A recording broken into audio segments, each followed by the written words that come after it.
I've been doing post-apocalyptic setting stuff for quite a while now, actually, even before I became a director. I've been making shorts that have been following this stuff. And I've always liked the romantic notion of starting over, of something new happening, right? And so I didn't want to do kind of the smoldering ashes of a world thing. And obviously, and I think in Dawn and War in particular, you do kind of set up this idea that mankind is on their last breath, essentially, and infrastructure is almost gone, and you leave that last movie with essentially seeing humans destroying themselves in a final kind of battle. And so I thought what was going to be really fun is to have a big cut, in our case, a couple hundred years, where what would happen when humans are gone, essentially. And the setting is really like in the remains of our world. And I love the idea that buildings and what's left of buildings anyway are crumbling away, and glass doesn't exist anymore because it's all broken out through the erosion in time.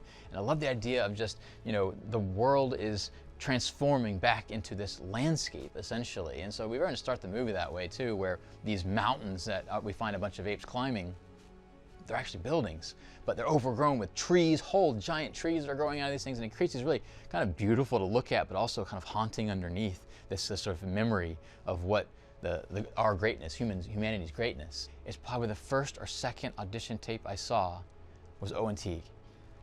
And immediately, I mean, it was no question, oh my God, he's Noah. He's the guy. And he was acting like an ape. I think he was doing it across his girlfriend in his small New York apartment. And he was just acting like an ape, doing these lines, all this stuff, right? And it was just so obvious, like, that's him, that's him. We kept searching, of course, but I just kept saying, it's him.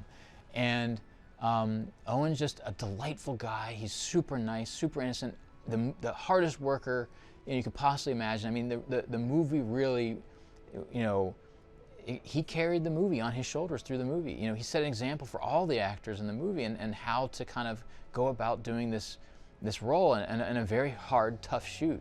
And he had to learn all these all the extension, the arm extensions things, and go through the process of the dots and all this stuff, right? And yeah, it's just, like I said, it's a miracle that we found him. He did a fantastic job. He was really one of the greatest actors I've worked with. And I couldn't say more things about it. I hope audiences just fall in love with him. I have been so lucky, for whatever reason, to find sort of a lot of young kind of cast people that just click, that just create some kind of chemistry thing. And that thing not only does it make just working easier, because everyone likes each other, it's fun, they take care of each other, they support each other, and they bring out the best in each other. That's on set during the kind of brutal kind of, production period of things. But I also think that camaraderie, which is so important for our Suna and Anaya and Noah as characters of Travis and Lydia and Owen, how they connect and truly do, like, I think see each other as like family members, essentially. It shows up in the movie. It's just this little unidentifiable magical thing, that chemistry that just shows up on screen, that these characters really care about each other. I've been spoiled as a I think a fairly young filmmaker. I mean, I've made 4 movies now with Weta. They are the best in the world, at what they do. They just are.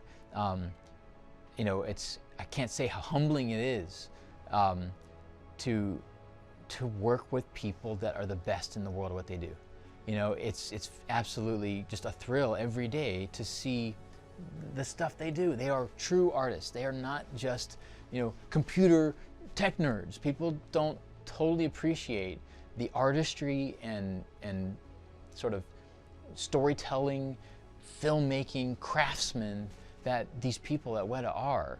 And it starts with Eric Winquist, our VFX supervisor, and they bring digital pixels to life based on the actors and the soul of the work that they do. Somehow goes through this incredibly complicated process, this pipeline, and comes out the other end, and you see Owen as an ape. I thought it would be a mistake to just do a part 4, to try to somehow just do another one and essentially fail at doing that, because it will just diminish sort of what was there before. And I think the fact that we took this leap forward to kind of do our own thing, but still stay true and honored to not just the previous trilogy, but all the movies that have come before us, I hope people will appreciate that we try to do our own thing, but still, honored what came before, and that we still kind of fit into the world. And that's been kind of our challenge, I think, is to walk that line of to be original and entertaining and new, but still feel like we fit into the big puzzle, the big tapestry of these movies. So I hope people will appreciate kind of a new tone, a sort of a new sense of kind of scale and scope, and sort of entertainment value, but still, we still try to be, it's a sci-fi movie with big concepts, with big ideas.